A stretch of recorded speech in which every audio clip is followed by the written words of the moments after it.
பையன் பேர் என்ன? ஆ, ஏன் கேக்குறீங்க? இல்ல அந்த பையனை பத்தி ஆஹா ஓஹோன்னு அப்படிலாம் பில்டப் கொடுக்குறியே, அதான் அவன் பேர் என்ன, ஊர் என்ன, அதை பத்தி தெரிஞ்சுக்கலாம் தான், வேற ஒன்றும் இல்ல. ஆ, அவன் பேர் என்ன? அவன் பேர் தெரிஞ்சுக்கிறதுல உங்களுக்கு என்ன ஆர்வம்? நீ கொடுக்கிற பில்டப்புக்கு அவன் வர்த்தா இல்லையான்னு பாக்குறதுக்கு தான்.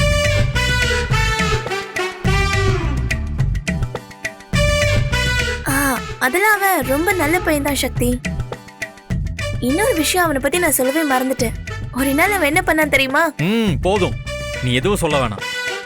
எனக்கு ஏகப்பட்ட வேலை இருக்கு. கொஞ்சம் வழி விடு, கொஞ்சம் வழி விடு. இந்த பக்கம், இந்த பக்கம்.